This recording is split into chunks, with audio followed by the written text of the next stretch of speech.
Hello বন্ধুরা, কেমন আছেন আপনারা? আজকের এই ভিডিওটিতে আমি যে বিষয়টি নিয়ে আলোচনা করব সেটা হচ্ছে ত্রিপুরা টেট পরীক্ষায় বিভূতিভূষণ বন্দ্যোপাধ্যায় থেকে যে সকল কোশ্চেনগুলো আসতে পারে সেগুলো নিয়ে। ত্রিপুরা টেট পরীক্ষায় বিভূতিভূষণ বন্দ্যোপাধ্যায় থেকে যে সকল কোশ্চেনগুলো আসতে পারে সেগুলি হলো: কোশ্চেন নাম্বার 1, বিভূতিভূষণ বন্দ্যোপাধ্যায় কত খ্রিস্টাব্দে জন্মগ্রহণ করেন? উত্তর: বিভূতিভূষণ বন্দ্যোপাধ্যায় 1894 খ্রিস্টাব্দে ও 12 সেপ্টেম্বর জন্মগ্রহণ করেন। কোশ্চেন নাম্বার 2, বিভূতিভূষণ বন্দ্যোপাধ্যায়ের পিতা ও মাতার নাম কি? উত্তর: বিভূতিভূষণ বন্দ্যোপাধ্যায়ের পিতার নাম হলো মহানন্দ বন্দ্যোপাধ্যায় এবং মাতার নাম হলো মৃণালিনী দেবী।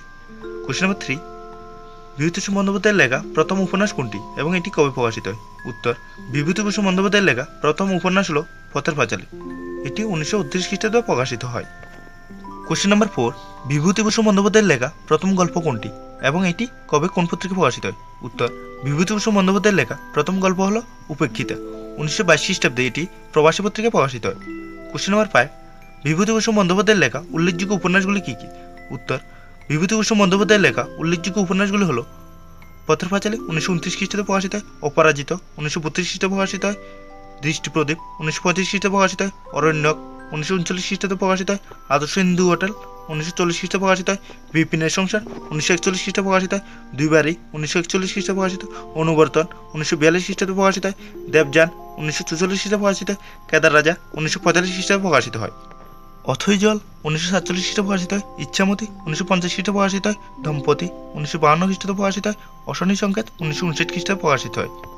কোশ্চেন নাম্বার 6, বিভূতিভূষণ বন্দ্যোপাধ্যায়ের লেখা উল্লেখযোগ্য গল্পগুলি কী কী?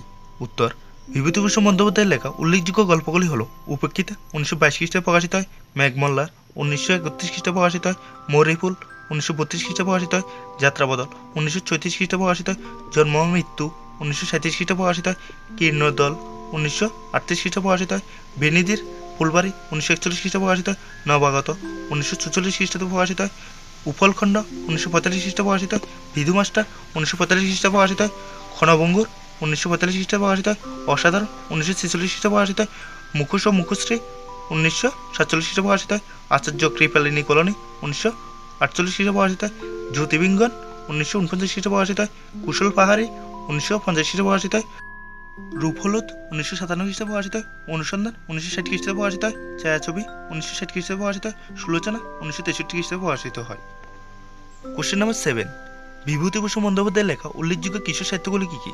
উত্তর: বিভূতিভূষণ বন্দ্যোপাধ্যায়ের লেখা উল্লেখযোগ্য কিশোর সাহিত্যগুলি হলো চাঁদের পাহাড় 1937 খ্রিস্টাব্দে প্রকাশিত হয়, মরণের ডঙ্কা বাজে 1940 খ্রিস্টাব্দে প্রকাশিত হয়, মিসমিদের কবচ 1942 খ্রিস্টাব্দে প্রকাশিত হয়, হীরামানিক জল 1946 খ্রিস্টাব্দে প্রকাশিত হয়। কোশ্চেন নাম্বার 8, বিভূতিভূষণ বন্দ্যোপাধ্যায়ের লেখা উল্লেখযোগ্য ছোট গল্পগুলি কী কী?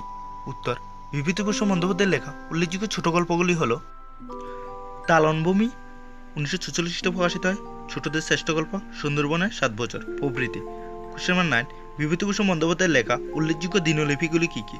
উত্তর: বিভূতিভূষণ বন্দ্যোপাধ্যায়ের লেখা উল্লেখযোগ্য দিনলিপিগুলি হলো অভিযাত্রিক 1941 খ্রিস্টাব্দে প্রকাশিত হয়, স্মৃতিরেখা 1941 খ্রিস্টাব্দে প্রকাশিত হয়, তৃণাঙ্কুর 1943 খ্রিস্টাব্দে প্রকাশিত হয়, উর্মিমুখর 1944 খ্রিস্টাব্দে প্রকাশিত হয়, বনে পাহাড়ে 1945 খ্রিস্টাব্দে প্রকাশিত হয়, উৎকর্ণ 1946 খ্রিস্টাব্দে প্রকাশিত হয়, হে অরণ্য কথাকত্ত 1948 খ্রিস্টাব্দে প্রকাশিত হয়। কোশ্চেন নাম্বার 10, কোন উপন্যাসের জন্য বিভূতিভূষণ বন্দ্যোপাধ্যায় মরণোত্তর রবীন্দ্র পুরস্কারে সম্মানিত হন? উত্তর: ইচ্ছামতি উপন্যাসের জন্য বিভূতিভূষণ বন্দ্যোপাধ্যায় মরণোত্তর রবীন্দ্র পুরস্কারে সম্মানিত হন। কোশ্চেন নাম্বার 11, উপেক্ষিত গল্পটি পড়ে কোন বিজ্ঞানী বিভূতিভূষণকে চিঠি দিয়ে অভিনন্দন জানান? উত্তর: উপেক্ষিত গল্পটি পড়ে বিজ্ঞানী আচার্য প্রফুল্লচন্দ্র রায় বিভূতিভূষণকে চিঠি দিয়ে অভিনন্দন জানান। কোশ্চেন নাম্বার 12, বিভূতিভূষণ বন্দ্যোপাধ্যায় কত খ্রিস্টাব্দে পরলোক গমন করেন? উত্তর: বিভূতিভূষণ বন্দ্যোপাধ্যায় 1950 খ্রিস্টাব্দে পরলোক গমন করেন। থ্যাংক ইউ সো মাচ বন্ধুরা ভিডিওটি দেখার জন্য। বন্ধুরা ভিডিওটি যদি আপনাদের ভালো লেগে থাকে তাহলে লাইক, সাবস্ক্রাইব এবং শেয়ার করে আমাকে মোটিভেট করুন। Thank you so much.